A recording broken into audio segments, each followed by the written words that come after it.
Hi everyone, a very good evening. Thank you for joining us. Let's wait for another minute so that we are all settled down and then we can kickstart this. Meanwhile, do let us know where are you joining from today. You can use the chat box.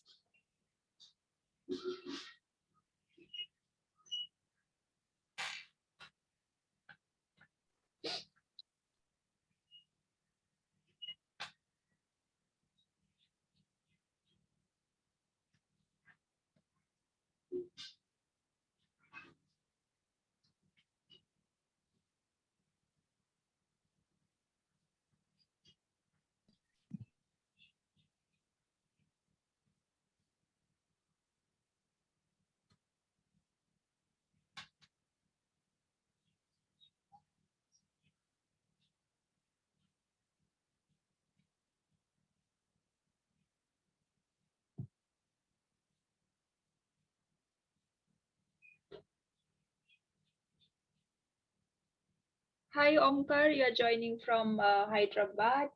Excited about today's talk. Yes, we are very much excited too. Hi Aditya from Pune. Nisha is from Pune.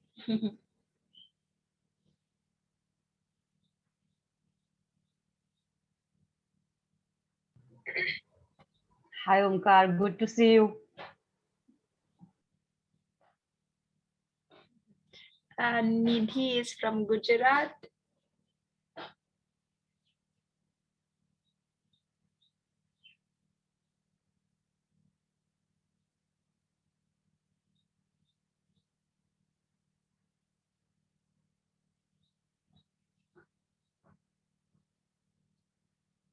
Sanghamitra from Bangalore.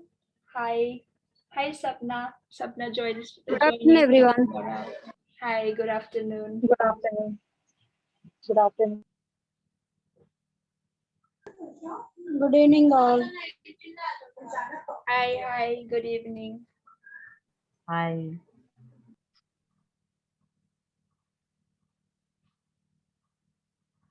All right, I think we can kickstart this. It's 4 for now. And we are about 35 of us right now. Meanwhile, let more people keep joining us. And we are also live on Facebook. So there some are viewing live on Facebook too. So yeah, good evening, everyone, and welcome to this masterclass on optimizing the potential of play. My name is Lyman Brahma. I'm a part of capacity building team in Quest Alliance. So this masterclass is organized by Trainer Tribe every Friday at 4 p.m. So if you are wondering what Trainer Tribe is, if you are here for the first time, Trainer Tribe is an online learning community for educators across, and we are on Facebook. Feel free to join us. I will share you the link toward the end of the session.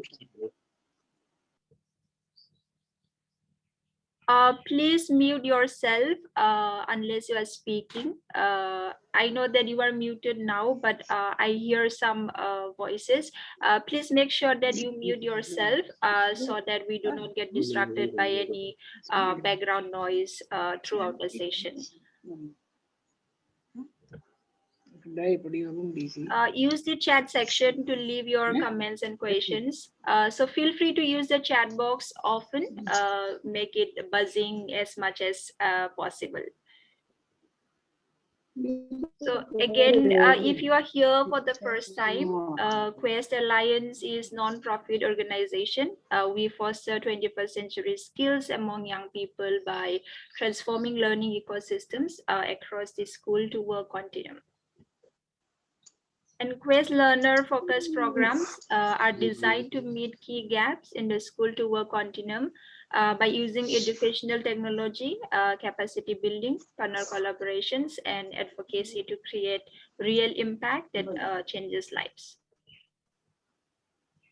So far, we have impacted about 1,641 government schools for left-class students, 10% increase in school attendance in about 9 states, and we have worked with about 40 plus training partners, 400 plus industrial training institutes, signed about 6 state government MOU, reached about 130,000 young people in about 12 states. I would like to take this moment to thank all our donors and partners for actually spreading their word and getting you folks around here. And I also thank them for their continuous support. Coming to the main agenda of the day, which we are all very much excited and looking forward to. So we have Nisha Sharma with us. She is a global certified trainer for the Play for Peace. She has been in the learning and education space for for over a decade. So Nisha, we are very excited and happy to have you today. Thank you for spending a Friday evening with us. So yeah, over to you, and yeah, really looking forward. Thank you so much. Thank you so much. So yeah, so I will just start. I'll share my screen and we will just start talking right from there. So a couple of things that as already has been said is keep writing your questions, your comments, things that you resonate with, things which do not make sense to you. So if you can just directly type it in the chat box, great. Otherwise, make a note of everything. And if towards the end of the session we will have time, we will talk about it. Otherwise, just if you have something, there can be many potential possibilities that we can explore to get in touch and talk about those ideas. So don't lose any thought and like keep making notes. One is that. Another thing is it's just an invitation. Those who anyways write a lot or talk a lot, you obviously provide all of us with so many opportunities to think more. Please continue doing that. And the invitation is for those who usually are more absorbing, more quiet. So I would say just try to push yourself and at least once, like not more than one. And if you want to, at least once write something in the chat box. So anything, any question, anything that you resonate with, whatever you want. So just take that one step, push yourself a little bit. And as I said, it's an invitation. If you choose not to do that, that is also absolutely perfect. So I will start with the presentation. So the topic for today is optimizing the potential of play. So we all know play. We all have played as children, essentially. A few of us continue playing as adults also, but that's like very little play, which is essentially left in our lives. So we are going to delve into all those things. So in terms of content of today's presentation, today's session, I'm going to deal with, first of all, we'll start understanding what is play, which again, we all have our own certain notions about it. Then purpose of play. Why do we play? What are the, like in a very zoomed in sense, what do we learn while we are playing? And in a larger sense, what is the evolutionary purpose of play? So we will zoom in, zoom out, and look at that. And then we will look into play in our lives. So again, as I said, as children, we all play and we used to play a lot, but then things change over the period of time. So does play completely vanish from our lives, or it just changes form? So we're going to look at that aspect. And of course, at the end of everything, as we are educators, whatever we watch, whatever we hear, we're always trying to see how we can take it to our classrooms, how we can apply it in our learning environments. So we will, in a focused manner, spend some time on strategies also, strategies to take play to your learning environment intentionally. So these are the four main parts that I will be covering today. So to begin with, what is play? So I want all of you to start thinking about what is play, because I want you to, whenever I'll say, put your ideas about play in the chat box. But before we do that, I want to share, I hope a few of you know this already and a few of you may not. But the question is that, do you know that India, our country, has signed United Nations Convention for Rights of Children, in which there is Article 31, which says that right to play is a right of all children. So we are talking about right to play. How many of you, so if you know, just you can write yes. If you don't know, just write no in the chat box. Do you know that India is obliged to promote, fulfill, and protect right to play for all children? So that's the question that I have for all of you. So just quick yes, no in the chat box.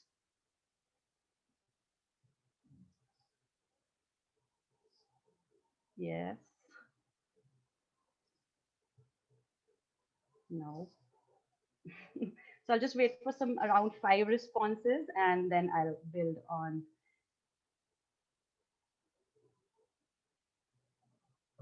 Right, great, lovely. So I see more yeses and I'm very, very excited about that.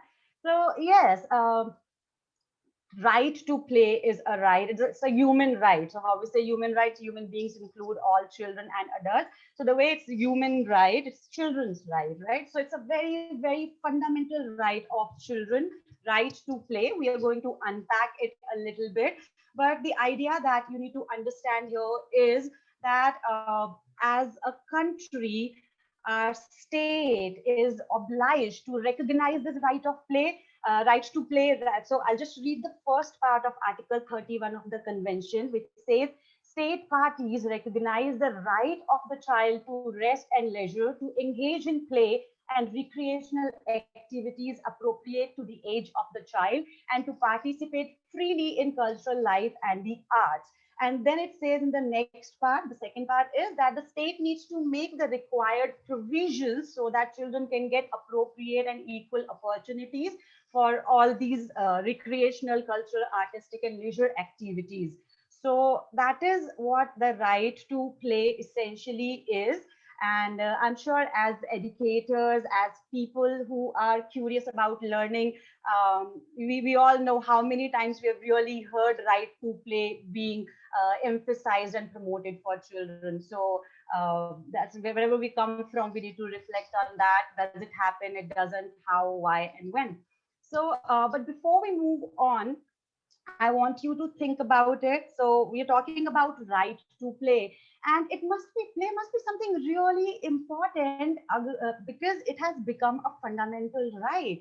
Everything doesn't feature in the list of fundamental rights, but play did. So why? What is this play, and what is not play? So while we to contextualize the entire discussion, I want you to start thinking about what is play. We all have certain ideas about it. We all have played all our lives. So in the chat box, you write what is play according to you, phrases, definitions, whatever you wish to.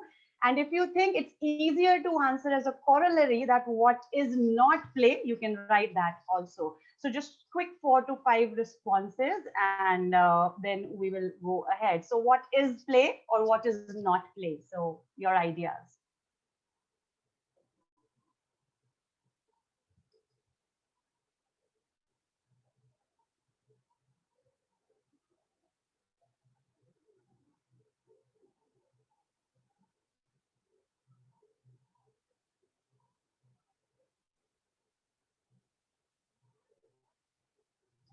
Play is a space to be. Thank you, Sapna.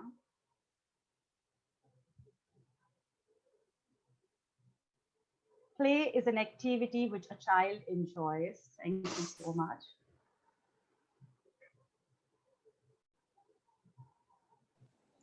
Express your feelings. Okay, play is an expression of your feelings. Play is, we just played without knowing what is play. Play is where there are no judgments and psychological and emotional safety. Play is exploration. Play is something that gives you freedom. Any activity which creates interest in doing it. Great. So others, those who are still typing, keep typing, send your loads of fun, anything that's freely chosen. Great, thank you so much. So remember to hit enter. Don't just stop because I'm moving on. So yes, so when we say what is play, so it's a combination of all the things that you all are saying. And I think as Ajat said that when we see play, we may know, when we are playing, we may know that this is play, but we don't really very consciously think about play, that what is play, and you don't intellectualize the whole play aspect of it. And this is for us who are just, who just play, who just enjoy the part of it. Even for researchers who have been researching for ages and who are building on previous researches, defining play is a very, very complex activity. As they say, that play is a very slippery concept. More you try to hold it, more you try to define it, more it slips out of your hands. So yes, acknowledging that the play is difficult to define, I'm going to present two definitions, and which obviously include many things from what you all have said. So this is one definition given to us by International Play Association. So International Play Association is an organization which has been working essentially to realize right to play and in other domains related to play. So they say that children's play is any behavior, activity, or process initiated, controlled, and structured by children themselves. Play is non compulsory, driven by intrinsic motivation, and undertaken for its own sake rather than as a means to an end. So I have highlighted initiated, controlled, and structured by children. Even if we contextualize it to adults, it is something which is initiated, controlled, and structured by the actor, the one who is playing. And then it is non compulsory and it's undertaken for its own sake. So another definition which complements it is by Stuart Brown, who is also a play researcher. So he says that play is not an activity, it's a state of mind. So someone wrote that play is an activity, and then someone wrote play is just an exploration. So there are various ideas, and he says that play is a state of mind in which you are absorbed. You're doing it voluntarily. So again, if you look at the previous definition, that covers a few elements. It's apparently purposeless. There is freedom from time. You don't realize how much time you spend while you are playing. Diminished sense of self. You lose yourself. You become a part of whatever is happening around you. Sometimes you just start contributing to a game of cracking jokes, or just being crazy, or becoming animals, creating those funny sounds and all of it. You just forget, you lose yourself. And then there's a desire for continuation. I'm sure as educators, whenever you have worked with students of any age, when they are enjoying that play, anything, they just go like, when you say, okay, time to stop, and there's a groan. Oh, so there's always a desire to continue.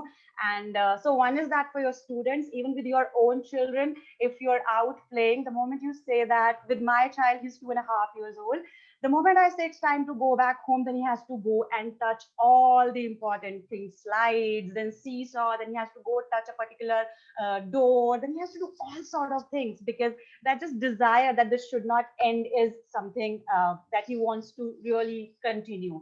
So these are a few definitions of play. And now, one important thing that I want to say here is, you can't just look at someone playing and say that this is play or this is not play. You can't say by looking at an activity that this is play and this is not play. As it says, that play is a state of mind. So one example to just very quickly help you understand. So during a research of runners, this one particular typology came, like they said, saying that there are four types of runners. First, the exercisers, the competitors, the enthusiasts, and the socializers. So who are the exercisers? The exercisers are the people who have their wristbands on, who are tracking their progress, who have a weight loss or fat loss target for themselves. And the competitors are who are beating their own time, beating others' time, doing all those kind of things. The enthusiasts are the people who run because they are enthusiastic about running. They love the feeling of the wind blowing in their face. Those are the enthusiasts. And then there are the socializers who run because they want to run with others. They look at it as a social activity. Now, when we look at these four kind of people, what they essentially are doing is running. The activity is running. But what do you think? How many of them are playing and how many of them are not playing here? So quickly in the chat box, just tell me, according to you, which one is not playing here, if there's anyone not playing according to you. Well, my question is leading. I'm telling you there is someone who's not playing here. First three are not playing. The competitor is not playing. The exerciser is not playing. All right. The fat loss people are not playing. All right. Who are the exercisers?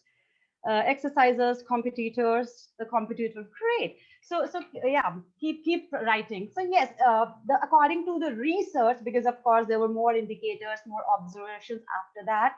The first two categories of people, the exercisers and the competitors, were not essentially playing because they were not focused on the process. The product was more important. So as they say that play is apparently purposeless. You do it for the sake of it. So the exercise and the competitors have an external goal which they are chasing always. They are driven and pressurized by time. But the enthusiast and the socializer are the people who are more likely to enjoy. But of course, there can be layers in that also. It's not black and white. So that's the whole idea. You cannot say that this is play and this is not play. So another example that today while I was talking to my son, so I was just showing him this presentation and this is what I have prepared. So somehow I started saying something and he goes, football is not play. And I looked at him, I was like, okay, so what is play? And then he told me swimming is play, football is not play area is play. And of course, then I asked him, why do you say this? He said, because I'm thinking. So that was his response. But it again is the same, like, of course, like he doesn't come from any informed perspective about it. So he was just having fun about the whole idea. But what you can't just look at something and say that this is play or this is not play because there are just so many layers to it. So now when we move ahead with what how we are for today's session and also in the context of right to play, we are defining play. So I'm just quickly going to summarize and read these six bubbles that you see. So play is initiated, controlled and structured by oneself. It's self-directed, it's non-compulsory, it's voluntary, it's undertaken for its own sake, it's purposeless, it has a freedom from time, it has a desire for continuation, it has diminished sense of self. And when we say this, just think about it, how many of you and how many of your students, the learners that you work with, they really play? How do they like really have opportunities to play if we define play in this sense? So that is what we are going to work on, because the definition of play, when play is defined like this, then it has very different benefits. When play is directed by someone else, it has different benefits. So there can be different kinds of play again, but this is how we are defining play here. And whatever benefits I will discuss, whatever strategies I'll discuss, I'm talking about this particular type of play. For other plays and all, we can probably have different sessions. So yeah, so just I'll pause for 30 seconds. If you want to write in the chat box, you can. Otherwise, just think that if we define play like this, how many of you and your students really play?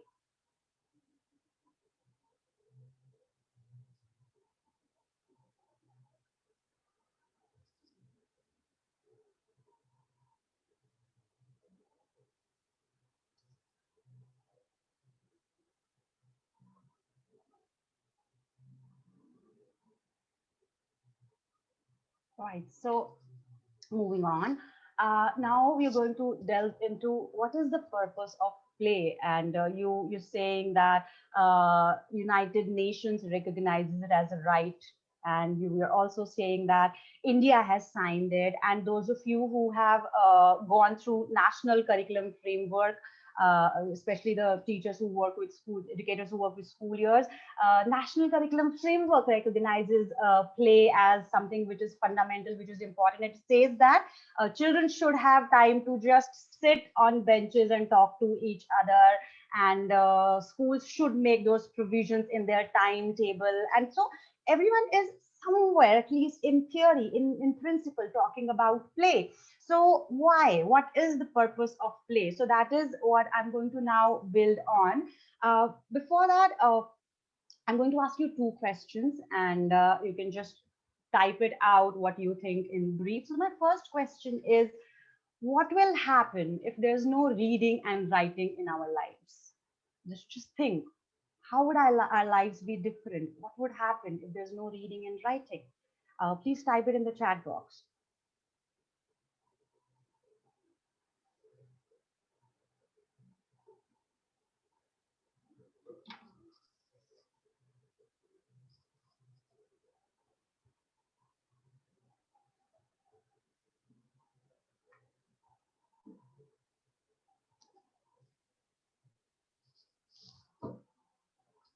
We will stop playing with words. No cognitive thinking. We would have a different life which would feel normal.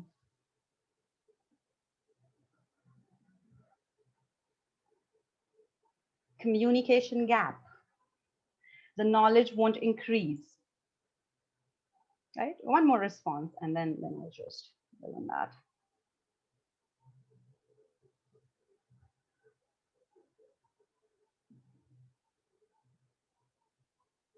And more. All right. So, but yeah, thank you. Knowledge sharing will be in different form. More physical stuff will happen. Great. So, just one very quick difference. I'm talking about reading and writing here. I'm not essentially talking about language. So, cognitive thinking will probably still happen because you have language, right? You know, listening, speaking is happening. But yes, the world would be very different. Now, think about this, that what will happen if there's no play in our lives? So a few quick responses, like what will happen if there's no play in our lives?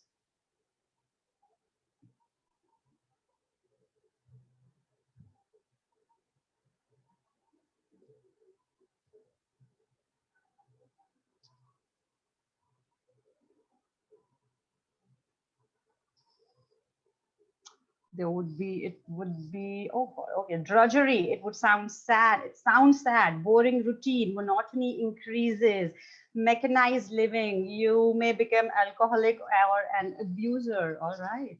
That's brave, Ajat. Right? So that's like, now you can just see like the consequences of two different things that we are talking about. Right. So dopamine, cortisol. So it's a very biology that we are saying will get affected if there is no play. While we are talking about something like reading and writing, it would be like we'll figure it out. We'll do things differently. Communication would be different. Ideas may not reach far off places. But unfortunately, if we look at the entire education system, uh, that is what we are doing. Reading, writing is far more important than play. And what is the role of play? Now, that is what we are, apart from whatever you have said, of course, a couple of more ideas to add to that. So, another thing is that now we look at it that reading writing just began like a few centuries back, but play is something which has always been there. And an interesting thing about play being there is that it hasn't died. We all know Darwin's theory of survival of the fittest, and it doesn't just apply to species, it also applies to ideas and processes and all of it. But play as a process has survived evolution. So there must be something very fundamental and very essential about it. Otherwise, it could have become extinct, but it hasn't. So that's just something that I want you to think about, that must be something about play, right? That it is still there and has always been there.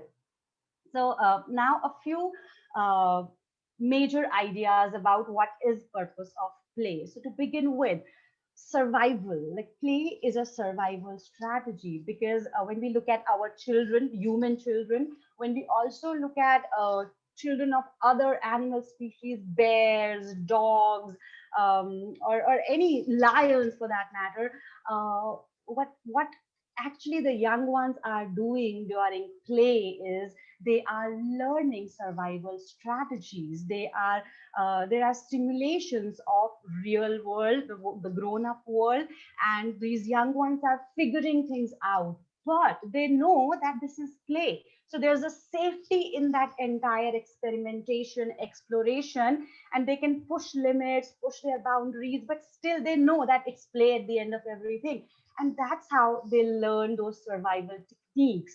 So this entire simulation helps them. So one is of course the basic survival, that if I, so for, let's say if we talk about lion cubs, so the whole idea of play fighting that happens, fighting with each other and knowing when to stop, knowing when to continue, and all those play signals that human beings, as they also are animals, send, all those ideas, that helps them to understand the world not just in its physical sense but emotionally also. When we talk about human children, the negotiations about play material, negotiations about play spaces, negotiations about what to play, with whom to play, and all those things are telling them that this is how the world functions. And they are, as we always keep saying in a very utilitarian manner, that that's preparing them for their future, but I think that's preparing them for the now, and of course therefore for the future. So play has a very important role in survival. It helps us adapt because there's an opportunity to adapt, because you are dealing with so many different things.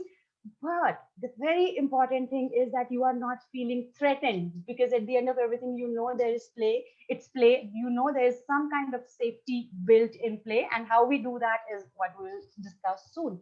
So learning adaptability, which is the most timeless life skill and survival strategy, happens through play, when children essentially are interacting with each other and other young ones of other animals. Joy of life, I think most of you said that whenever I asked various questions. So if I have to like really look at a theme, it's the joy of life. If we don't play, the quality of our life is going to diminish. It energizes us, it gives us optimism, it just helps us to snap out of something which has happened, and we want to just now look ahead, move forward, and opens us up to new possibilities. And a few researchers and play theorists go to the extent to say that play is not opposite of work is not opposite of play. It's actually depression.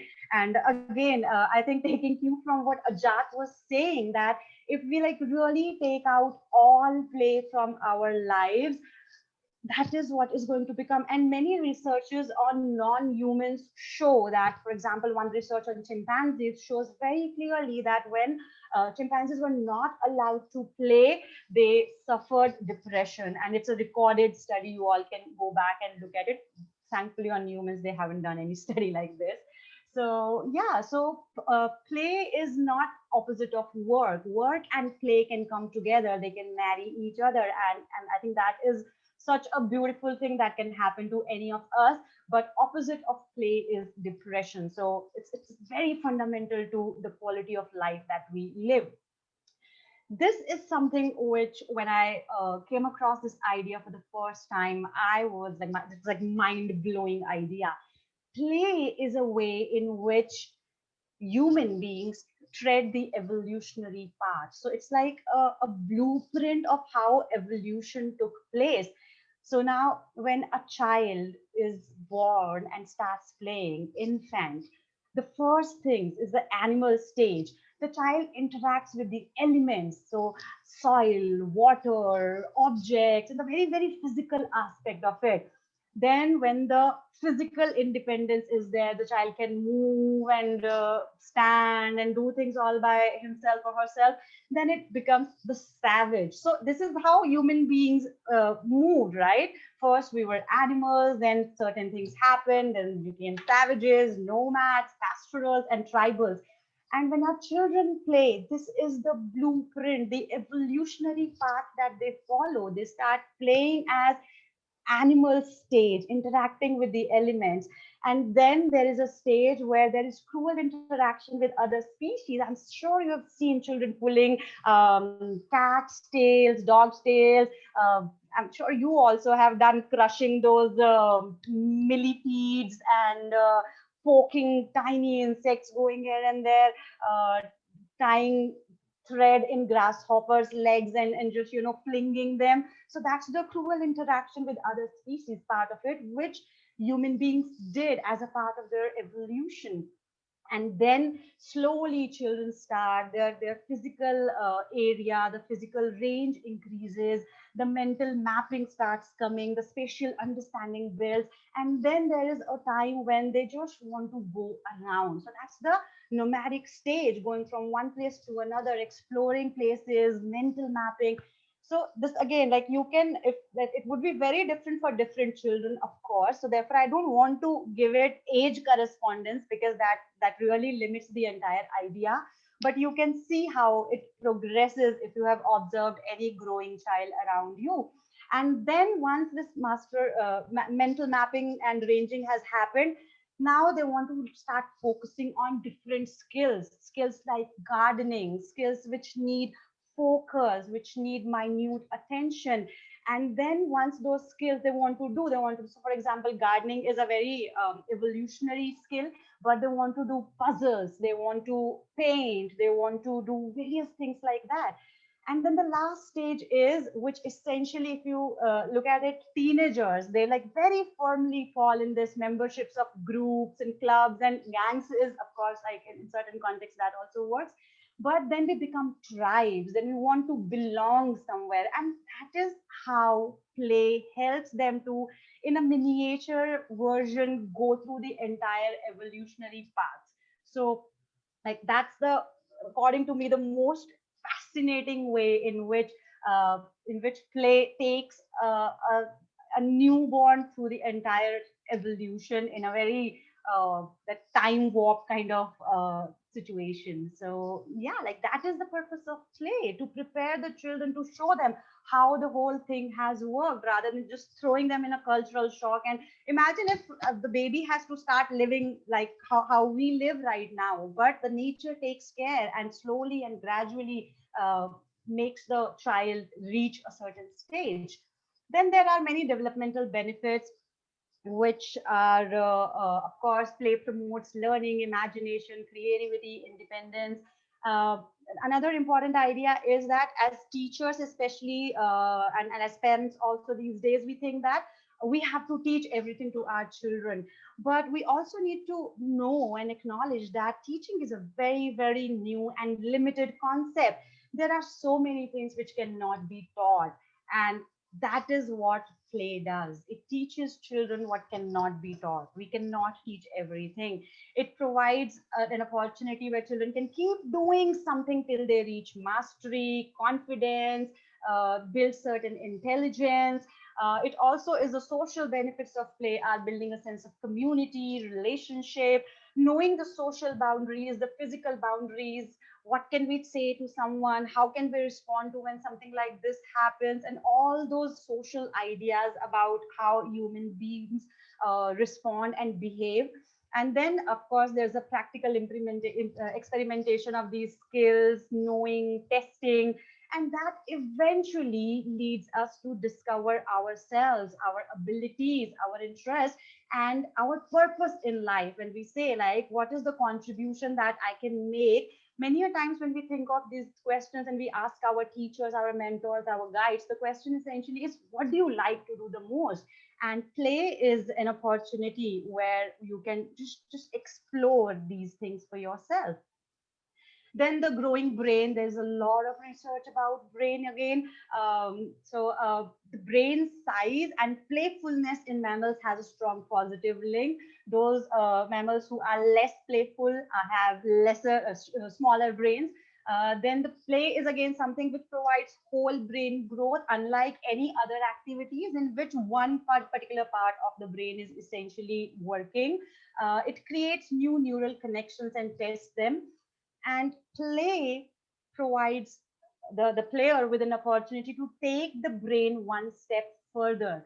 So yes, of course, there's a gene pool that you have, and there are certain things that you can do because probably your parents, your grandparents, or somebody, we all know how the genes work. But play provides that opportunity to our all the like what genes cannot do, play does that for us through just experiences, through that exploration. So it is something that you can, that can like really enable human beings to break free from that limitation of their own genes. Then there is working with hands part of it, which again, all of us are talking about it. And still, unfortunately, there are researches which show that gradually, with every passing year, uh, human beings are working less and less and less with their hands. And so like people who engage in play, so first thing is they bring solutions and that playful attitude to their workspaces also.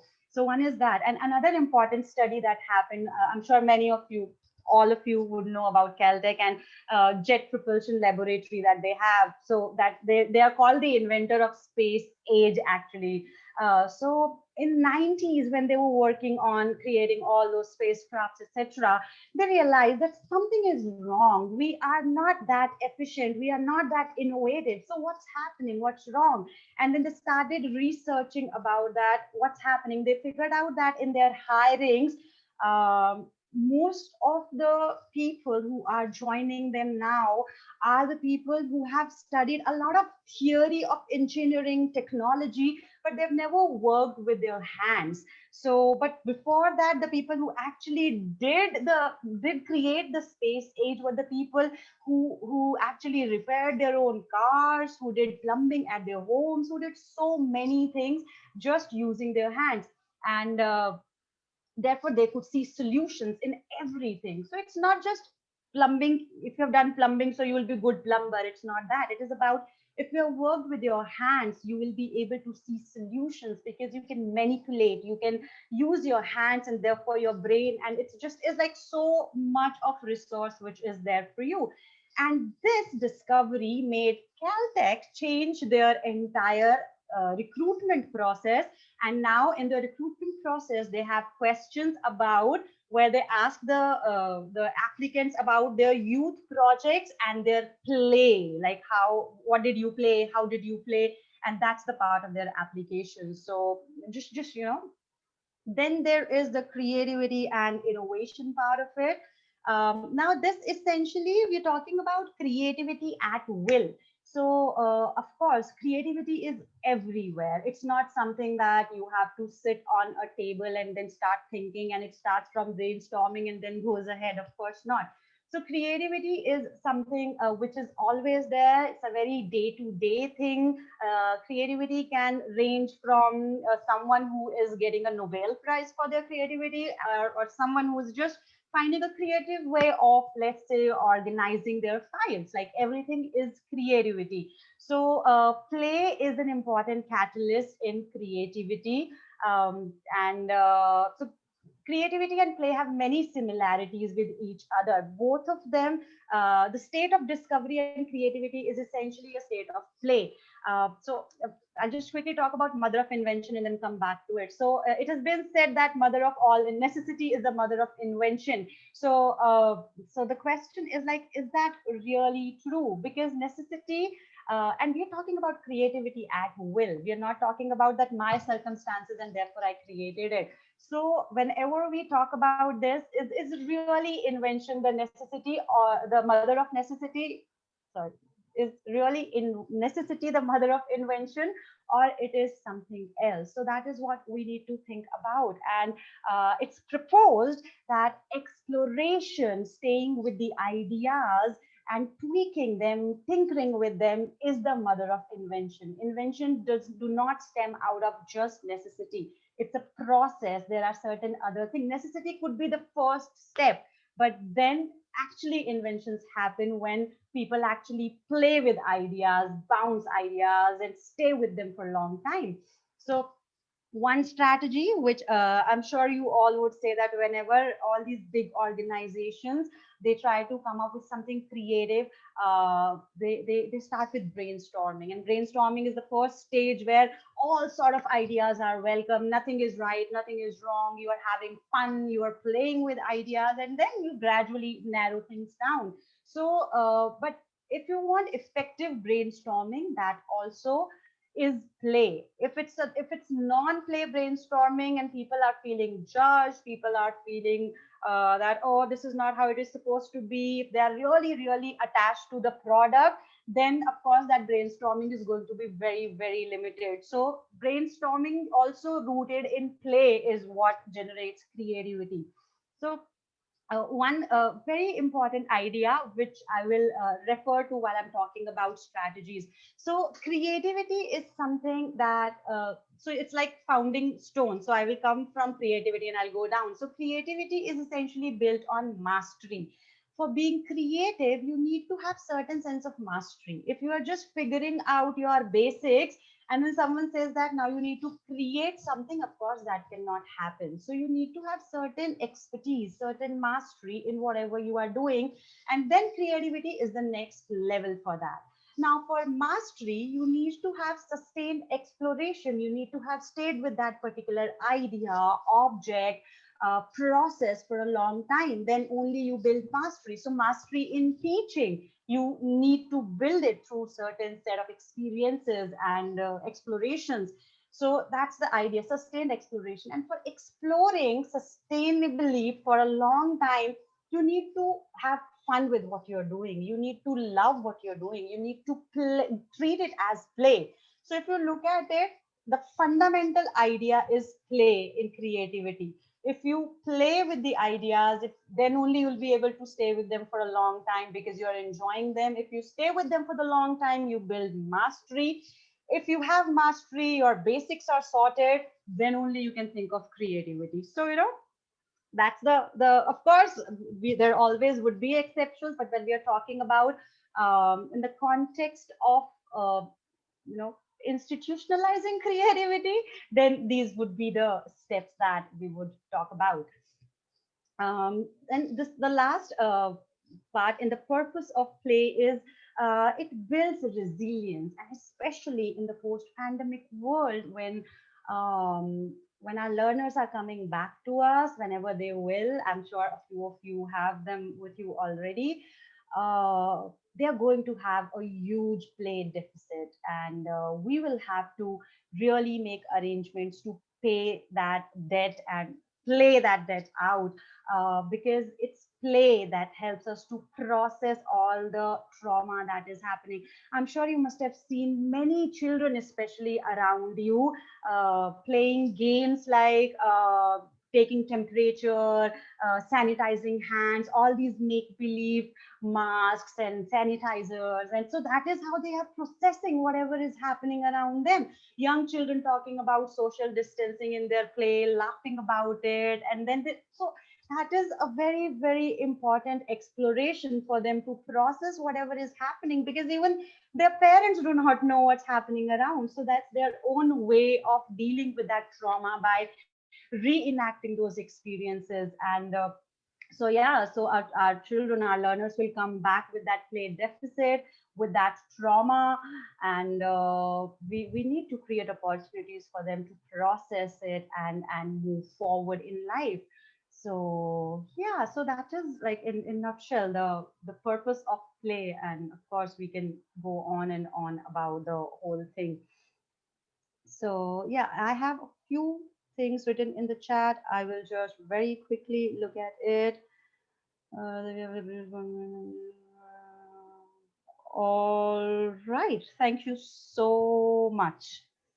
Right. So, moving on to play in our lives, as I'd already spoken about it, that play is always there. Of course, it changes form, because as even the United Nations Convention says that age appropriate play is what we are talking about. So let's look at it. What is age appropriate play? So play for infants and toddlers. So it's exploration of different elements, soil, water, I would say fire also here, but then of course you can see how you want to take that. So all those elements, objects, manipulating, throwing, kicking, bouncing, and then exploring different species, of course, as we already spoke about it previously. Then building physical mastery, jumping, spinning, cycling, climbing, and very important emotional growth part of it is pushing limits and testing boundaries in their play. Can I do this? Can I not do this? What will happen if I scream right now? And all of that is very healthy because they are trying to make sense of the world. So their play looks like this: throwing things, throwing food. They are playing and they're trying to understand. Now, that doesn't mean that we let them do that, because the whole idea is learning how the world works. And of course, it's like in itself, it can be some 5 hours long sessions about it. But that's the whole idea, that this is what play looks like for infants and toddlers. Then moving on, play for children, like let's say when they are 4, 5 plus, it comes to playing together. There are games with rules. They want to play with their own friends. There are some who are friends, some who are not friends, and they are figuring out now how the larger world works. That if we try to go out of the gate, how is that going to be taken? And the play is now independent and unsupervised. So that's how it changes. Now, the most misunderstood play is the play of adolescents here. So, adolescents' play is more like slower, quieter, very non-typical play actually. They like to sit in nooks and corners and talk for hours. I'm sure the moment I say this, you can see so many youngsters sitting in those street squares and just looking around and talking. And I'm sure many of you have heard their this entire thing being treated as a nuisance, that they all are sitting there and they're just like talking and all that kind of stuff. Therefore, I say that this is the most misunderstood type of play here that our adolescents go through. It's less active, it's more of walking, talking, watching, processing. And then, of course, it goes to the other extreme also, where some of us now, because power, identity, belongingness, that's becoming important. So, therefore, very intense football, basketball, because you're trying to get an identity by attaching yourself to that particular thing. You are trying to show that you are powerful, you know what you are doing, you are capable, you can win the world. And therefore, so usually these are the two extremes that play at this age looks like. And pushing limits and testing boundaries, remember what the toddlers were doing. These people also do that a lot. And I'm sure those who work with adolescents, you would agree, because they are just looking at it like, how do I push which button so that the teacher reacts? But again, that is the most healthy thing that they can do, because they are trying to see who are the people who are leading us, and through play they try to make sense of all those things. And now in our age, digital play is also something that our adolescents are obviously getting involved in. If you just look at the pictures, I'll just go back. I have tried to really take very non-typical pictures. So if you look at this particular image, this toddler is doing something which we essentially may not call play. We'll say, like, why are you making such a small child make roll chapatis? But that is play for the child, because you know how we define play. So like these are very non-typical pictures. So this is still a typical one. You'll call it play at face value. This, we never call this play. Like two adolescent girls sitting and probably taking selfies or looking into their phones, but that is how they are making sense of their world. That is play for them. And this, when we talk about adults, it could be like contextually a little different for many of us, but this is play because they are getting together, they are doing something which they want to do, and they are enjoying it. They can lose themselves in it. It is something higher than their own ideas of what they are. So play for adults is many things like art, organizing events, furnitures, for some of us horse riding, shopping, dancing, digital play, parties, cultural rituals. But again, if you look at it now, you will see how this can fit in those definitions of play. But otherwise, they never looked like play. Like how can parties be play, or organizing furniture be play? But anything that makes you go in that flow can be play.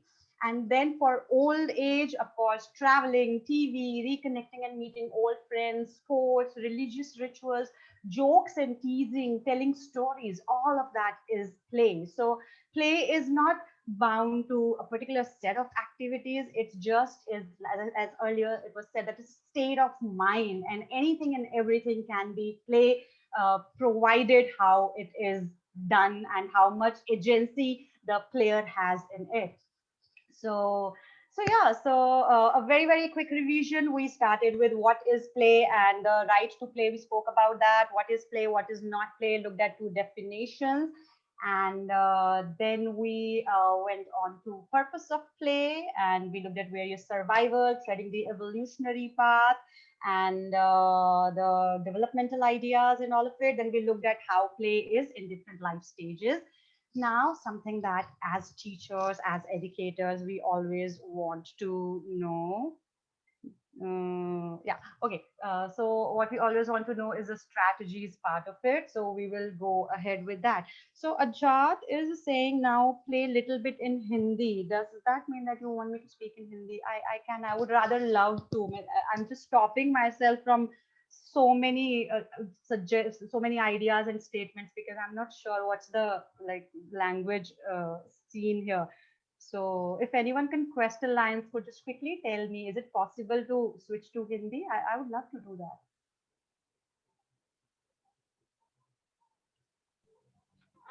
Yeah. What about the group? Would you prefer to go ahead in English or in Hindi? Can let us know. Yeah, so I think if there's someone who just does not understand Hindi, you write that. Yeah. So that we know that then it's off the table. So if no Hindi, just write no Hindi, and we'll okay. So even if we have one person, I'm assuming all of you signed up for English. So let's go ahead with English. Ajat, हम दोनों बाद में हिंदी में बात करते हैं. Right. So thank you so much for that suggestion, Ajat. Yeah. So moving on. Strategy. So how do we do this? Now, see, when we were talking about the brainstorming part of it, so I said that it's anything can be play and anything cannot be play. So you can't say that we will play with our children, we will play kho, we will play kabaddi, we will set up a pool table, we will have a swing, and that's how we are going to include play in our learning environment. That is not how it works. And then you know what you're going to do? You're going to say every day 7 a.m. everyone has to go and be on the pulling bar. Sorry, gone, diminished. Like then it's not play. So you can just create the environment. And what are the strategies for that? So first, be generous with the time. Our timetables do not include free time anywhere for our students, right from our toddlers who start going to school very early to our higher education systems. Even if as students, as learners, we want to do something, we are told that it's time, you need to stop, you need to go, and you need to switch quickly and do something else. So the idea is, if you see someone is figuring something out, exploring something, protect their concentration, make those arrangements for them. If you see let's say in some ITI, let's say for example, you see a person is engaged in working with a particular machine and trying to figure it out. So rather than saying that now hard stop, please go, can you just ask that person, do you want to spend 5 more minutes, and facilitate that by sending a message to the next teacher that this particular student will come 5 minutes late. Protect that concentration rather than just breaking that concentration in that, the really tight compartments that we have about what is work, what is play, when to stop, when not to stop. Make provisions for those who want to spend extra time. Timetable free slots. If we think that free slots, free time will come whenever it will come, it is not going to happen. Timetable them, and then gradually some magic will happen. So of course, you timetable them, and then you tell children that now every day you have to play for 10 minutes.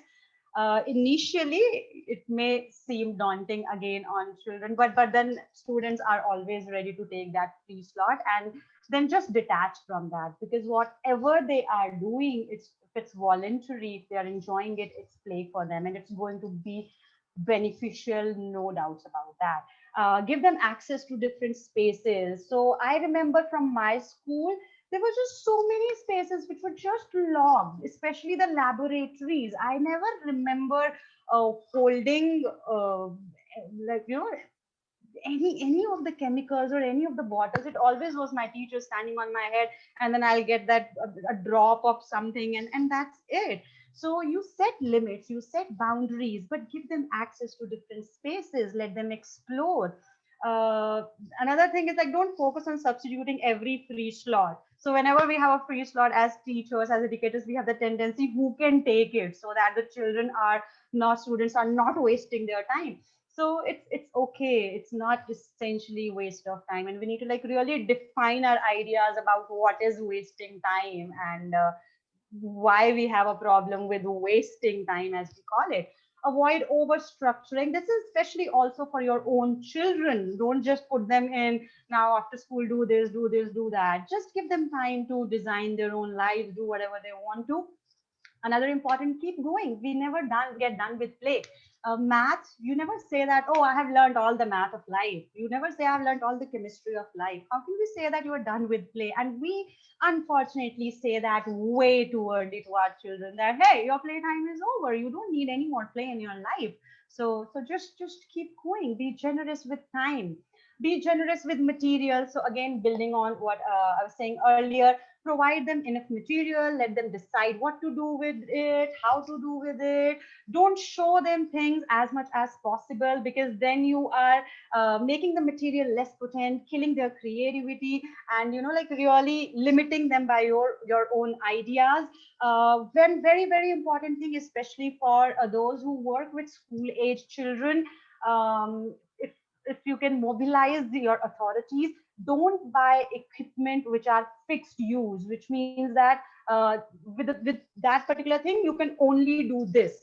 Always have material which can be manipulated, combined, put together, moved, so that children in the school environment especially, they can decide how to use that material.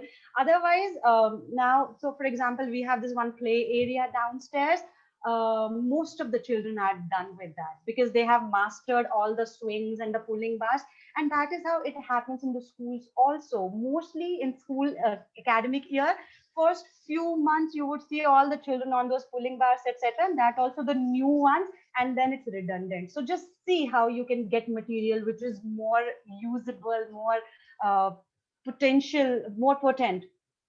Then you decide. Yeah, another important thing, first you decide what you want, then go to the market, rather than going to the market and then deciding. Have loose parts, let them combine things. Loose parts, if you just Google loose parts, you will get a lot of research about that, a lot of literature about that also. So give them a lot of material, let them explore it, let them have that sense of abundance, that there is stuff, I can do what I want to do, and have a forgiving culture. When you do that, let things break. You need to keep people safe, you need to keep emotions safe. We still, as adults, so many of us, the moment something breaks, we are just so overwhelmed, because that is how we have grown up. So it's fine if you're students of no matter which age we are talking about, let them break things, of course, which can be broken. If there is something very expensive, you need to set those limits, but you need to really decide that cost benefit, that if something is broken, how much was learned out of that, and try to have material which is cheap, yet of course economically ecologically sustainable. And that again is possible. Keep exploration alive, don't remove the benefits. So something is broken. Yeah, hi, was someone saying something? Okay, so don't remove the benefits. Something is broken, so now onwards you will never get that. Talk about it. Come up with rules and regulations around it. Protect that benefit and see how long we can go ahead with that. This one is for all of us. Be playful. Find your play and get back to it. Now, find your play does not mean that all of you have to now start playing golf, but it simply is whatever you do, what makes you go in that flow.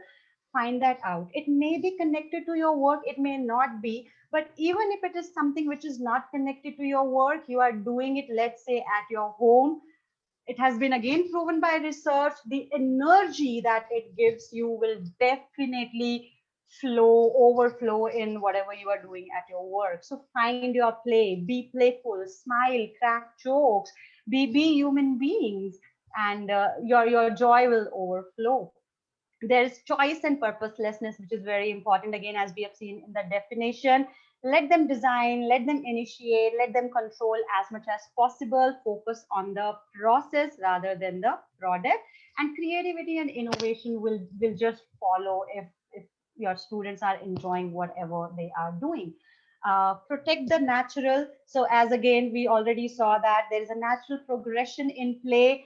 Don't intervene in that. They are not just copying, they're following a larger blueprint which is there naturally in them.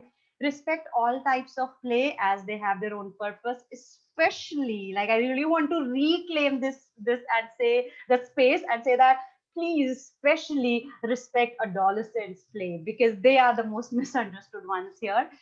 Trust the children to know what to do, how to do, and because as I said, there's a roadmap already. Don't trivialize play, don't shame children for play, don't shame, and especially I'm talking about students in higher education. And it's very often that we hear teachers say things like these, that all that you do is you play, you're always on the ground only, how will you submit your assignments? Separate these issues. Playing is different, submission of assignments is different. Talk about submissions, don't shame them for playing. So let students find their play in their work, as I have urged you to do that. Don't let play adulterate. Don't dictate how to play, how not to play, what to say, what not to say. Encourage curiosity by being present. Ensure safety. Again, your students need to feel safe, then only they'll be able to do anything, where they can be creative, where they can learn, they can like really develop in what they are supposed to develop as. Role model risk taking and failing, set boundaries so that they feel safe, hold those boundaries. If there's any change in rules and regulations, talk about it, and just like have them together with you. So that's like one part of it. And another one for all of you is advocate play. Like, that's a very crucial strategy. Whenever you get a chance, talk about right to play. Read Article 31 and General Comment 17 of UNCRC. Talk about developmental benefits of play. Help people to understand that the best strategy to let play flourish is not to intervene in it. Children, students, adults, everyone, all of us have that map already. Just if we stop intervening, if we just like let ourselves be connected to that, everything would be taken care of. Empower children, empower your students. So children means 0 to 18 years old here, and I would go and I will say, like, for everyone, empower them to ask for their right. Bring the change from the grassroots levels by advocating the inclusion of play and play provisions for all. Build understanding of importance of play for adults also, and make your workplaces more playful. Very important, the last one, open your playgrounds for all. Let the resource be used optimally. In India, especially the government schools and even private schools, we have huge playgrounds which are used for like 5 to 6 hours in a day, and then they are long, while there are so many children who have no place to play. So mobilize your authorities. And if like one takeaway from this entire thing, I would say, go back and talk about opening the playgrounds for all children, not just the students who are working in your, who are studying in your institutions, but for all children. Let the resource be used optimally. So I will conclude with these three quotes, which are very important for my understanding of play. One is by Benjamin Spock, who is actually a parenting coach. Loosely saying, a child loves his play not because it's easy, but because it's hard. So don't trivialize play. It's not frivolous. It is not something which is time pass. It is something which is important. The next one, Albert Einstein, all of you know him. Play is the highest form of research. The last one by Charles Schaffer, who also is called the father of play therapy.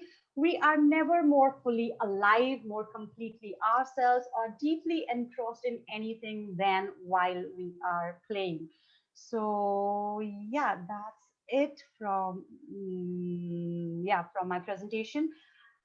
Do we have time for questions? How do we take it ahead? Or yes. Yeah, if there is any question, any thoughts by anyone, we can quickly take few of them. And yeah, because we are past 5 now already, but we can quickly address few questions. Nisha, there was one question posted by Akanksha. So would you like to take Could that? you read the question? I'll have to like go Sure. back to my chat and Sure, look at it. Yeah. sure. So it says, is it possible that some students are just not able to process without guidelines because they were not given free slots in the school? So yes, that's absolutely possible. So see, as I was talking about it, that there is a roadmap. We all know, but the interventions are definitely far more overwhelming than what we are designed to do naturally. So if the process of play has been again and again, adulterated, it can have its repercussions. So there is a concept, an idea called display, which is DYS, display, wherein if your play cues have been misread for a longer duration of time, you form neurosis. Then there are other concepts like play suppression, play deprivation, which have their own consequences. So, and one thing that I heard somewhere was the whole idea about uh, that play is something which is natural to all of us, but forgetting playfulness is also something which is very, very easy. So being playful does need practice. So there could be some children, some individuals who would need support to enjoy play, and especially those who come from socially excluded communities, who have not really experienced freedom, resources, and desirable environment around them. So yes, sometimes intervention. So play workers is something that UK is really, really working on. So if you're interested about that, read about play worker. These are the qualified people to create play opportunities for a diverse section of people. So yes, Akanksha. Nisha, there is one comment from Omkar that says, could you please share a few resources, courses, which will help us to explore about this more? Sure. So one thing to begin with for all of you, it could be go through International Play Association, their website. So I'm just writing International Play Association to begin with, and that's International Play Association. I think it's ipaworld.org. So they will have links to many things which are happening, and then maybe I will draft an email and send it to Lemon, and then she can send it to all of you. So definitely, I've noted that down, Omkar. I will do that. So to begin with, please, IPA World, you will get most of the things there. Thank you for that, Nisha. So in case anyone has any opinion, any thoughts, any question, you can feel free to also unmute yourself and quickly just put it out there. Meanwhile, I have launched a poll. Please give us your valuable feedback. It will help us in our future master classes as well. So the poll is out there, and we will wait for another minute or two, just in case anyone is sitting with any comments, questions. Please feel free to use the chat box, otherwise unmute yourself and you can, yeah, speak.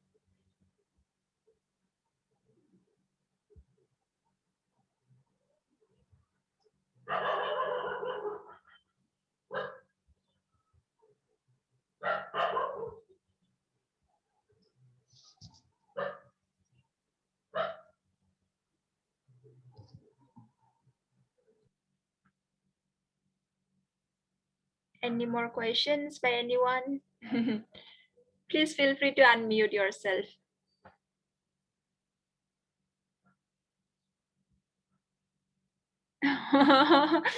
Ajay says we have playful Yeah, sounds we in the do. background. I think that's my background. There are lots of dogs barking. So yeah. So I'm going to write my email ID in the chat box if any of Yeah. you, again, as afterthoughts, have any specific questions or want to get some resources, etc. So I'll be more than happy to provide you with all of that. Yeah. Meanwhile, also join us on Trainer Tribe. We are an online learning community, and Trainer Tribe is on Facebook. So I have shared you the link. Please join us there. And Nisha's email ID is there in the chat box.